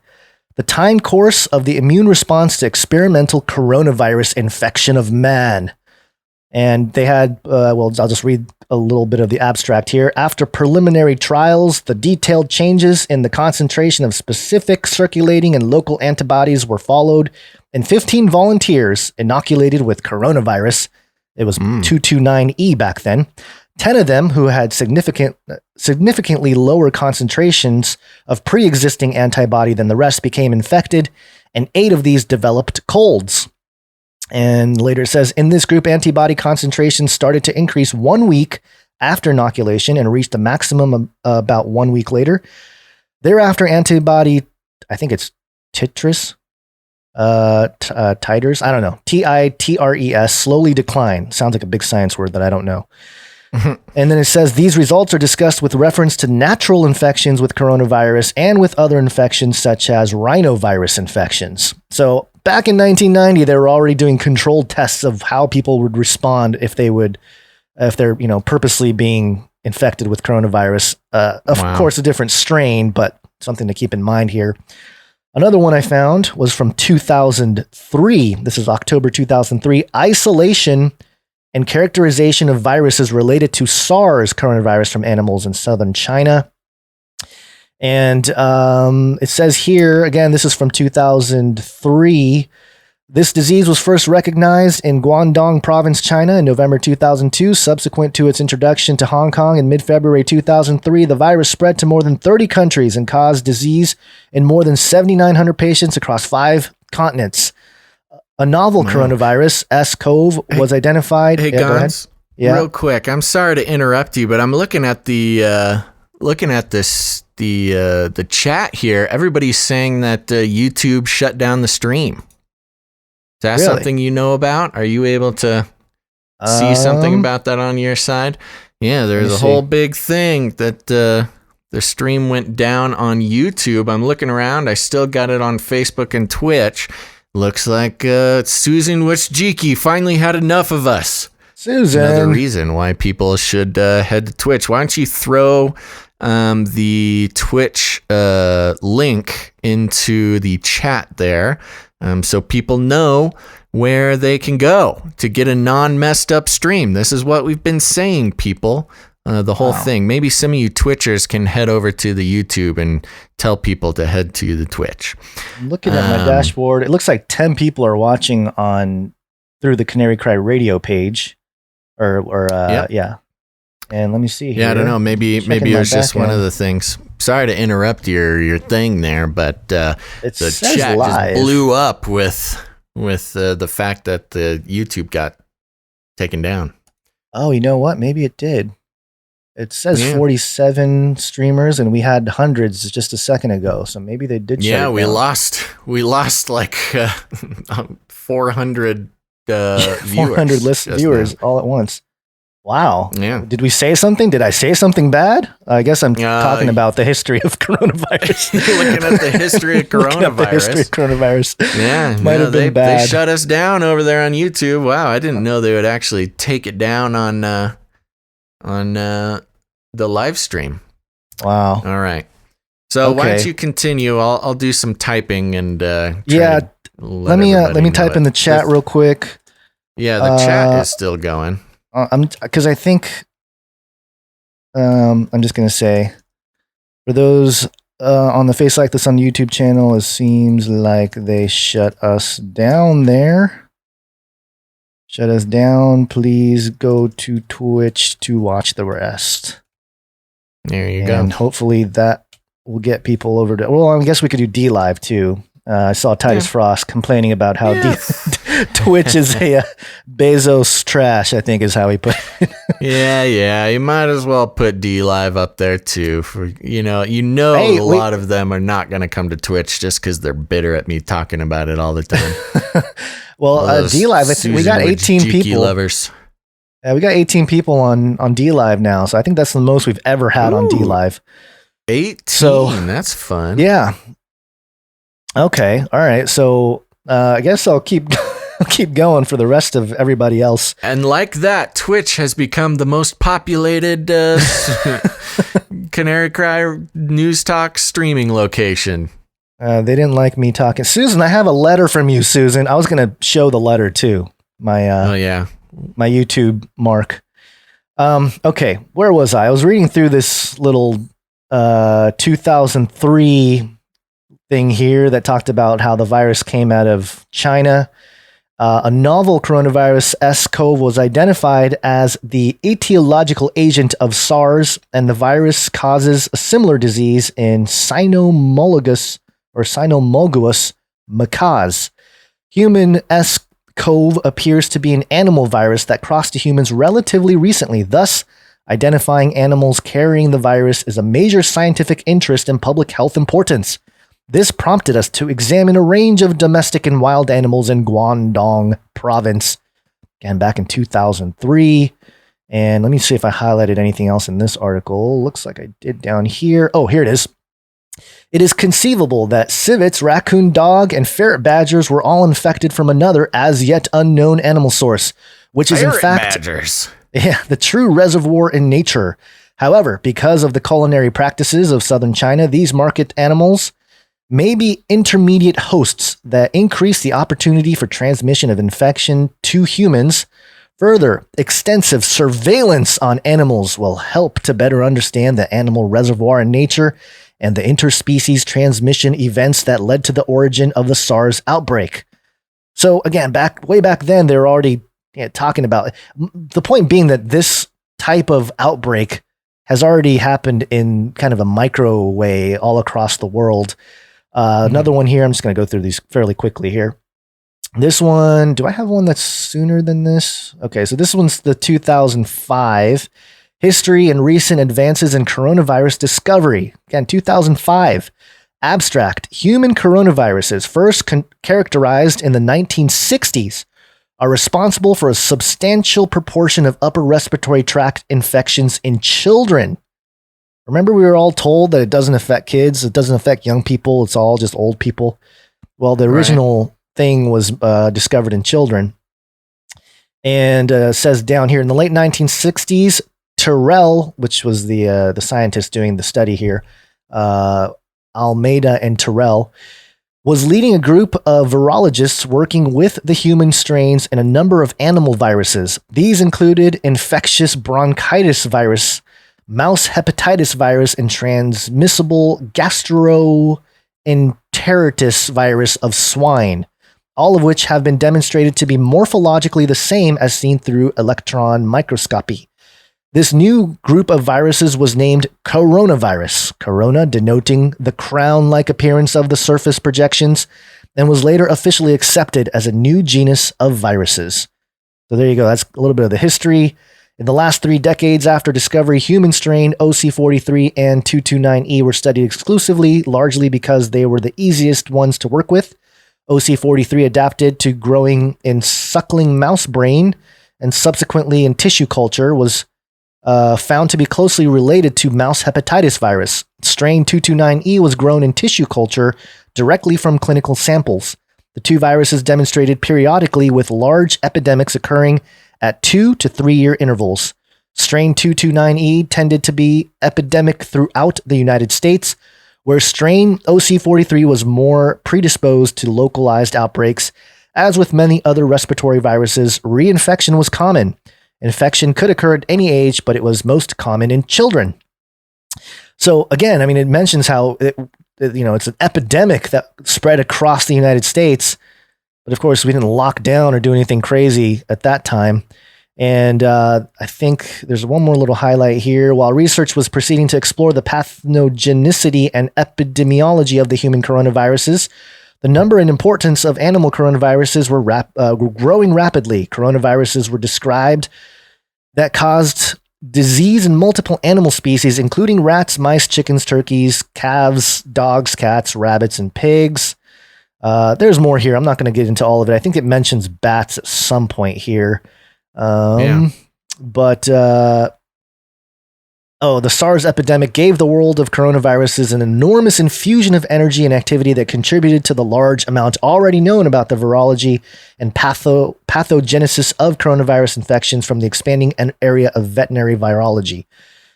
And then 2004, Van Herhoek et al. Reported the discovery of a new human coronavirus, NL63, isolated from a 7-month-old girl with coryza, Coryza, conjunctivitis, fever, and bronchitis. And mentions another strain from an 8-month-old boy. And now, when is this from? 2005. What's the date on this? Yeah, okay. Some people missed that. Yeah. So this is November 2005 when this was going on. So yeah, they've done all kinds of stuff already. And again, this stuff was rampant. It was out there, and we didn't shut down the country because of it. And let me just move on here because I can stay on these forever. Let me make sure that I'm on track with the order here. Yeah, this one's 2012. This is 7 years later. So 2012, Virology blog A new coronavirus isolated from humans. A novel coronavirus was first reported by Ali Mohamizaki on ProMed Mail on 15th September 2012 from a 60-year-old male patient in Saudi Arabia with pneumonia and acute renal failure who died in July. The virus was isolated by culturing sputum on Vero and LLC MK2 cells and identified as a coronavirus by polymerase chain reaction. Dr. Zaki sent the virus to Ron Fauci in the Netherlands, who sequenced its genome and confirmed that it is a beta coronavirus closely related to bat coronavirus 2012. Dun, dun, Dun, dun, dun. Gons, real quick, I just want to mention to everybody who is still able, there's having some trouble across the stream. It might be the stream coming out of your internet there, going out across the world. Just try refreshing your page there, and if it's just too laggy and you just can't get it working, just leave the page open. You can just pause the stream, leave the page open. Just for the numbers. Don't worry about it, folks. You're gonna be fine. It looks like our upload speed. Well, it's not great. 3 megabytes a second upload right now. Not great. Maybe we're being throttled. 3 megabytes upload? Oh yeah, that's not good. We're being throttled. Yeah.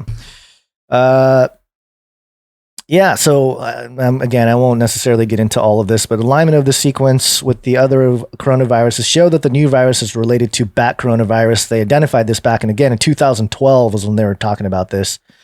And in 2002, here we go. Coronaviruses are composed of enveloped virions that contain a positive strand RNA genome.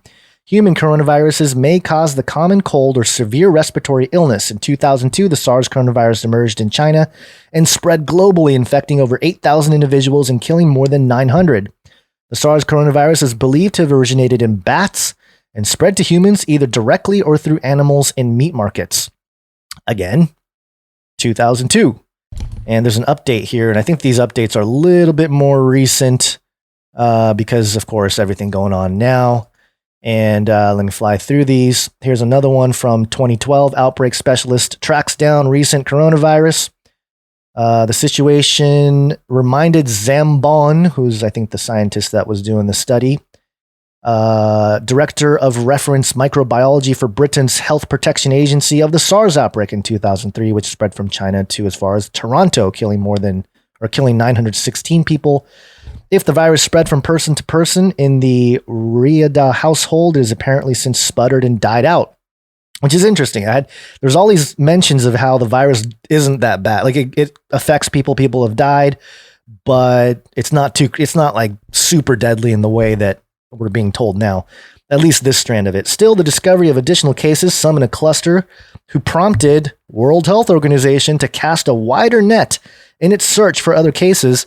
The Geneva-based Global Health Agency has initially warned countries to be on the lookout for cases of severe and unexplained respiratory illness in people who have visited or were residents of Saudi Arabia and Qatar.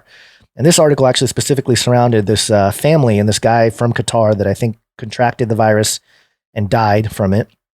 And let's see down here, it mentions that guy Fauci again, which is, it's spelled Fouchier, so not Fauci, but Faucier. When Ron A.M. Faucier and his colleagues at EMC compared the virus's genetic sequence to those of other known coronaviruses, they concluded it was probably from bats.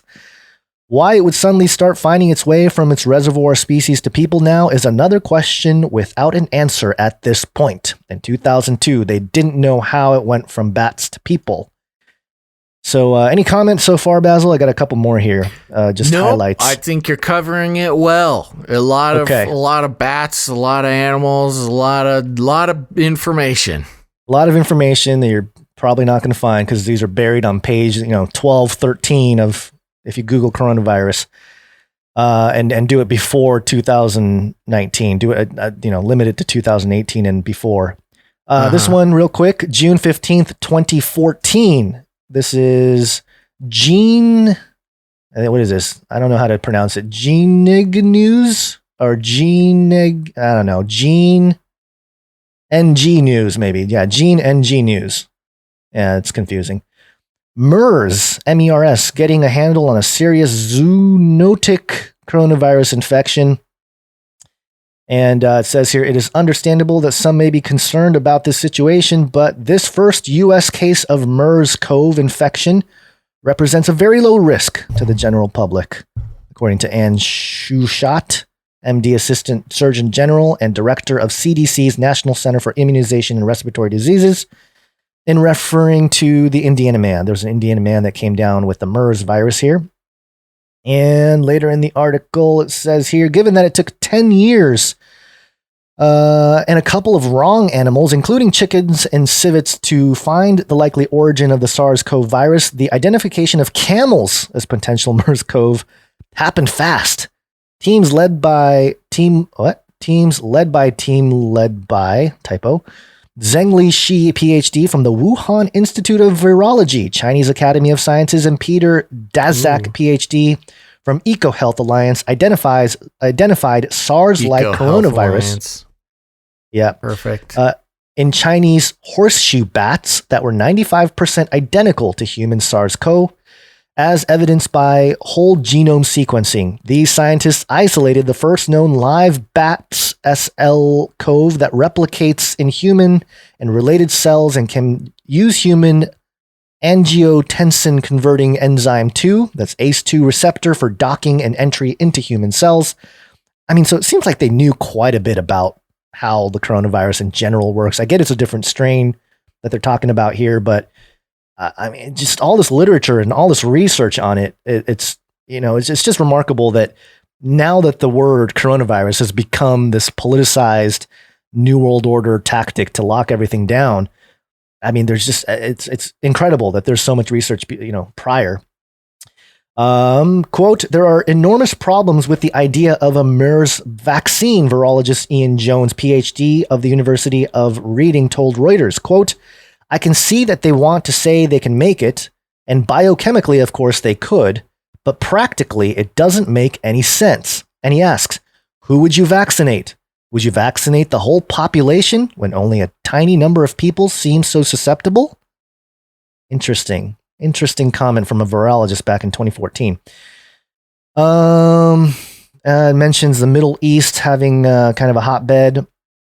And then Dr. Asiri and his colleagues pointed out, quote, major gaps in our knowledge of the epidemiology, community prevalence, and clinical spectrum of infection and disease need urgent definition. So this is back in 2014. Very interesting stuff that you're probably not going to hear from your normal coronavirus commentary. What exactly is coronavirus? This is January 30th, 2015. Medical Express, a couple more here and then we're done. And this one, the MERS virus, belongs to the coronavirus family. Even if you haven't heard of coronavirus until now, you have probably heard of some of the illnesses different types of coronavirus can cause, like severe acute respiratory syndrome, SARS.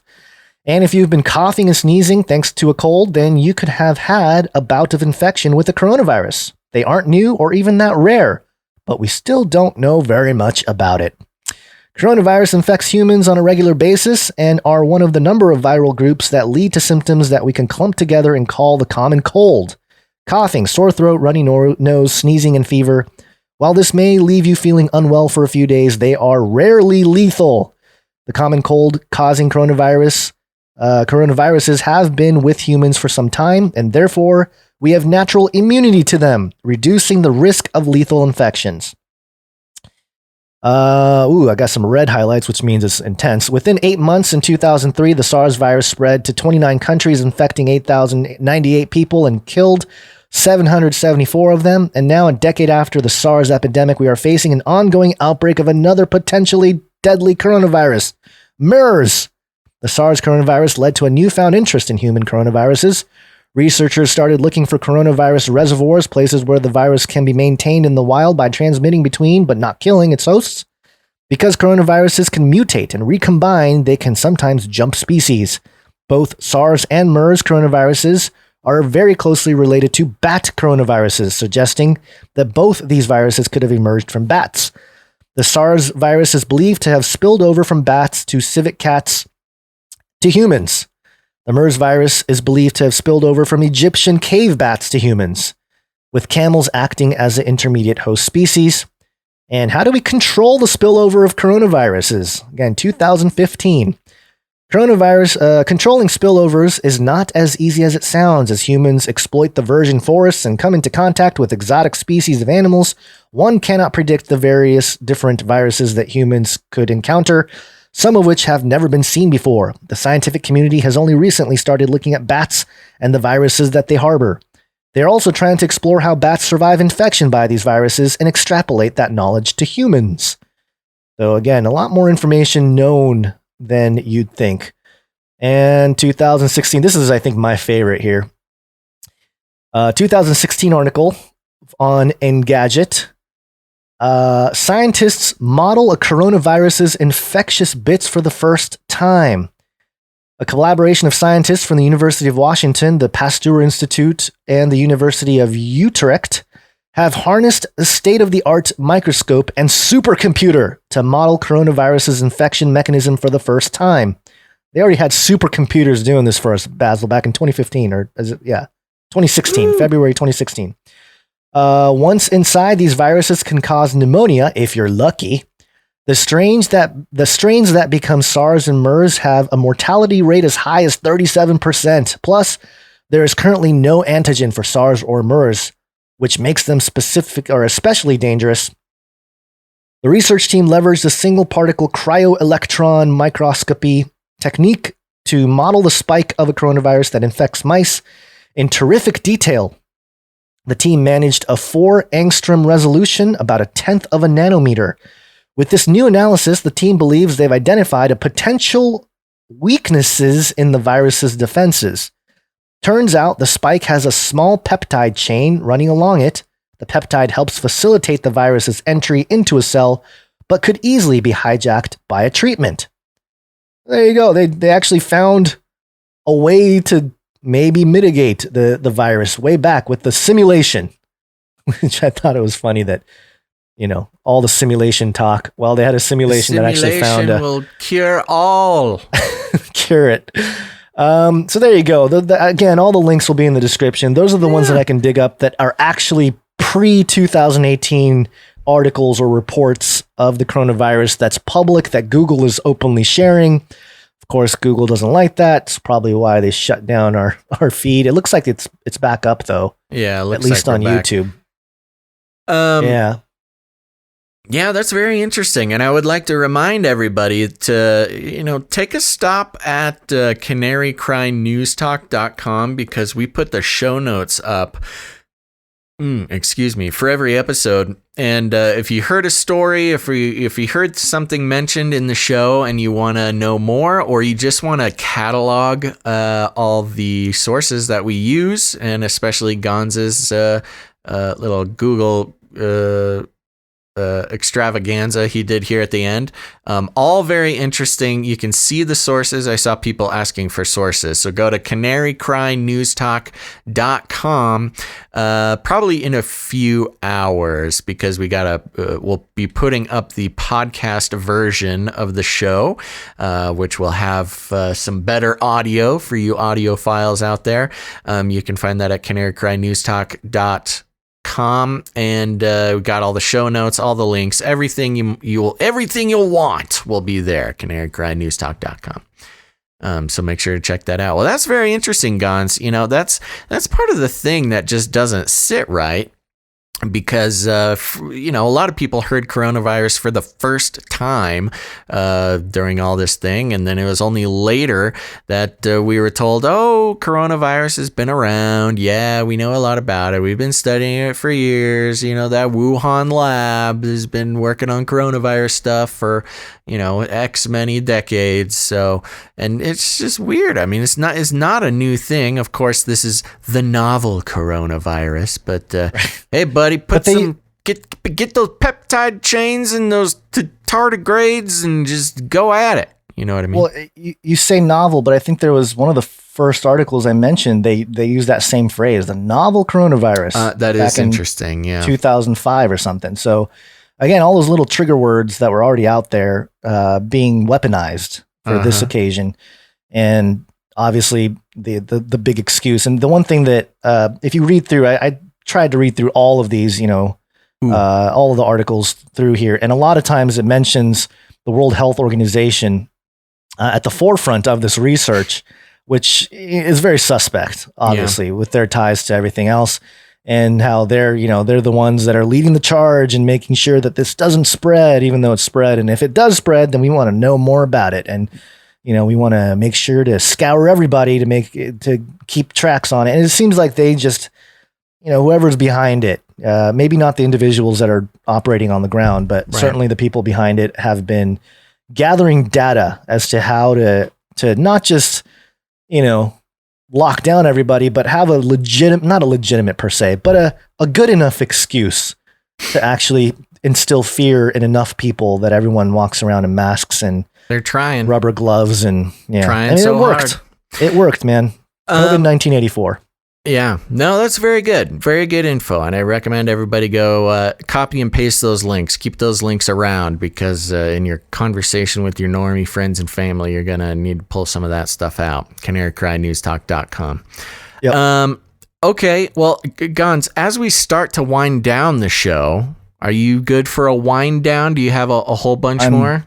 No, I'm done. I'm completely you're done. out of gas. Well, yeah. I'll get us out of here in a second. But for a few weeks now, maybe a month or so, people have been telling us mentioning to us to watch Upload. It's a Amazon Prime show. Have you caught it yet? No, I haven't. I've had a couple people mention it to me, though. Yeah. I saw a preview for it. It didn't look particularly... Ooh, that's where you are wrong, my friend. Oh man, I don't know how to say this name. Mention. I'm sorry. I don't know how to say your people's names. Whatever your name is, thank you for mentioning it. Upload here in the chat. I ended up catching it last night. I ran out of things to watch. And I watched it Upload on Amazon Prime there. And Gons, I'm telling you, man, we need to start getting royalty checks because whoever is doing this show definitely is mining. We've seen this happen over the years, especially recently, new shows coming out that are just directly pulled from Canary Cry Radio episodes, and that's Upload. Basically it's a fairly well done show. It's the guys, one of the guys who did Parks and Rec and some other fairly popular shows is involved in this one. And basically, it's a show where when you die, you get uploaded, and they and not just, I don't know, they do a great job of exploring the social aspects of this. It's kind of in a near future type thing, might be like 2045 per se that this is happening. Some near future tech involved, self-driving cars, things like that. Very interesting look into things that are definitely going to happen in our lifetime, Gons. But part of that is uploading your consciousness. And they refer to it as heaven. There's a lot of marketing. Now we know heaven exists. We've created it. And, if you're rich, you can go to get uploaded to the really nice, heaven. If you're not that rich, there's some value bargain bin heavens you can be uploaded to before you die. And, you got to be uploaded before you actually die because, they lose the data. Your data goes dark. Yeah, so long story short, this first episode is this guy gets in a car crash, and it's pretty funny, actually. It's a pretty funny show, and he gets pressured into taking a slot in his awful girlfriend's family plan in heaven. In Upload heaven, and comedy ensues from there. But they make a point to have the conversation of like, some guy's dad is sick and dying, and he's like, let's just get you uploaded. Let's just do it. Oh, and by the way, when your consciousness is uploaded to heaven, you can call the living. You can like communicate with the living. Yeah, like ghosts. Yeah, basically ghosts in the machine. But the conversation is, like, Dad, you're gonna die. Let's upload you. And the dad doesn't want to get uploaded because his wife died before, and he doesn't want to live in an afterlife without his wife. And his wife believed in, in real heaven, Jesus heaven, the heaven of the Bible. Yeah. And he's like, well, it may exist or it may not, but I'd rather be wherever your mom is. So it's very sweet. An interesting thing to point out, and I might bring some more specific pointers next time. I've only seen the first episode. But when you get uploaded, you choose your religious affiliation. It's just so you know, it's in the data bank. And the religious affiliation of the guy, the main character, is non-denominational charismatic Christian. Hey, which is interesting. Yeah, because we got very interesting. I grew up as a non-denominational charismatic Christian. A lot of listeners grew up as that. So they probably profiled you. Well, it kind of gave an interesting view because, of course, as we, experience the reality of this upload thing that's going to come in a couple decades, the question is, do Christians, get uploaded, or do we rely on the heaven of the Bible, or do we get uploaded to make sure we go to, fancy techno, Elon Musk heaven? And I thought it was interesting that this guy was a non-denominational charismatic Christian and chose the upload rather than the biblical heaven. Very interesting. All right, so there you go. Is it so? It's kind of framed as a comedy, kind of. It's funny, yeah. It is a comedy. Okay. It's not, a lot of these shows like Black Mirror and stuff, very intense, very scary. This. Also intense, also scary in its own way, but it's a comedy, so they make a point to be, funny, because that's what comedy is. Okay, you good to land this plane, Gons? I think so. Yeah. We've been going a while. My yawning has gone away, but I'm still tired. There you go. Yeah, I was just gonna say, Story of Treasures in Heaven, and where neither moth nor rust destroys, and where thieves do not break in and steal. Maybe he meant. Maybe he was talking about some of those virtual heavens in the future, where moth or rust destroys. Possible. And that's thieves do not break in. Yes, very good. And break into your mind upload heaven.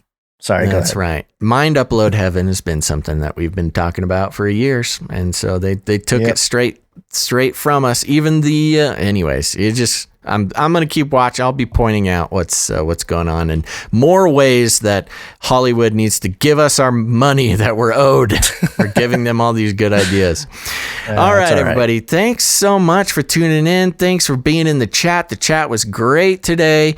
Thanks for all the new Twitch viewers and the D Live and the YouTube. Thanks for sticking it out. We survived our stream banning on YouTube there. We're back up.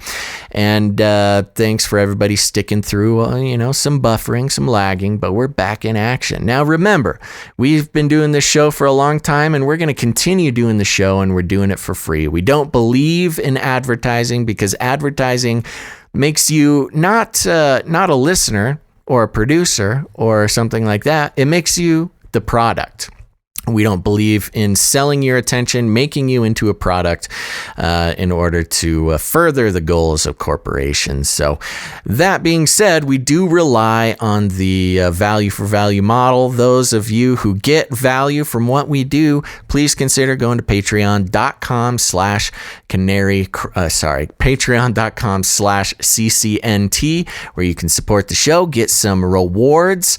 And, that's kind of where we have to leave it. It's up to you guys. If the show is going to continue, it needs support. It's the only way we're able to put the time and attention into doing the show and not going and working at Home Depot, which is an option. Or we might have to become snitches. If you don't want us to become snitches and work for the Snitch Academy, consider supporting the show. Snitches make more than podcasters. Apparently. Oh, they make significantly more than podcasters. So help us at least not have to get jobs as snitches. You can go to patreon.com/CCNT. We got rewards. We got bonus episodes, all sorts of fun stuff. Or you can head over to canarycryradio.com/support. canarycryradio.com/support. That's right. And over there's other options, non-Patreon options. I get it if people want that. And if commitment's not your thing, you don't want to sign up for, a recurring donation. You can make a one-time donation in any amount over there. And let me interrupt you. Canon Carol, thank you for the super chat. Pair character. Oh, it's a sticky. I think they describe it. Hey, you, while lowering his glasses. I guess it's yeah. I don't know why the chat does that. It doesn't show the actual sticker. At least through the restream, it shows a description of what the sticker is doing. This one says pair. Yeah, it doesn't show the actual sticker. It says pair character turning around, waving his hand, saying "Hey you" while lowering his glasses. So Canon Carol. Thank you, Canon Carol. I love that. Okay, and Anthony on YouTube says, "Ain't nobody got no money." Yep, you're right. I understand. So if you got a few bucks, you can help Gons feed some babies, help me feed some cats. That's great. So thank you guys very much. And remember, head over to Twitch, follow us on Twitch. We're trying to get partner over there. We got about 10 more days to get that average up. So hopefully we can do it, Gons. I'm looking forward to that. We got all sorts of fun ways to support ourselves over on Twitch. And it's fun. Thanks for tuning in on D-Live. D-Live went nuts today. All sorts of people over on D-Live. We had like 35 at some point. I think Titus Frost brought over some folks, so I appreciate that, Titus. He did Stephen B, thank you for the super chat there. Yeah, thanks for the super chats. Canadian super dollars? chats are fun. Yeah. Okay, now let's see. What else do we need to tell anybody about anything? Do we have anything cool going on? We're quickly approaching 200 episodes of CCNT, which is fun. We've officially passed Canary Cry Radio in episodes, but we've blown past Canary Cry Radio. We blew past it, so there we go. I don't think there's anything else to plug on, so I'm just going to let these people go, I think. Unless we want to just sit here and chat for a while. Jeff Bezos RFID chip in stock. Give me your Bitcoins, noobs. The word Bitcoin, it's not Bitcoins. It's one of those words that's both plural and singular. Bitcoin singular if you're talking about multiple. You say Bitcoins when you're talking to noobs. Okay. Yeah. Okay. Yeah. Also, Elon made an appearance there. I forgot to give you a shout out, Elon. Thanks. Elon. Okay, everybody, here's the thing. Y'all got friends and family, your normie friends and family. They're getting their news from the Facebook feed. They're getting their news from the television. Here's the thing. You got to walk right up to them. You got to tell them what to do. You grab them by the cage, and then you shake it. The end of the world occurred pretty much as we had predicted. I want to shake things up, stir up some controversy, rattle a few cages. Hey, stop that! You'll never silence me. I'm the last angry man, a crusader for the little guy. Leave the bird alone. Never. Rattle a few cages. Rattle a few cages. The human race will have every opportunity to improve. And if they don't? Ask Noah. That's right. Ask Noah. You got friends and family, they're still getting their news from the wrong places. Go ahead and grab one of these episodes or an episode on iTunes or Spotify or YouTube or wherever you at. Send it and let them know where the good stuff is. And that's right here on Canary Cry News Talk. Remember, we are streaming 3 days a week, Monday, Wednesday, and Friday, as long as the Lord permits it. And so hopefully see us this coming Friday. We're going to be trying to get going sometime between noon and 5. So keep an eye out on your notifications and your email, because it'll let you know when we're going live, folks, and you do not want to miss it. So make sure to tune in this Friday. We'll be back. And until then, make sure, everybody, to think outside the cage.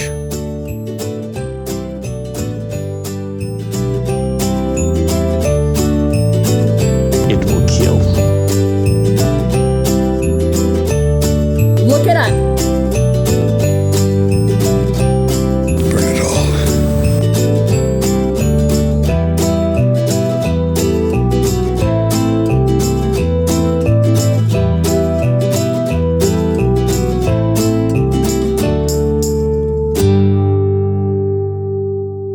I want to shake things up, shake things up.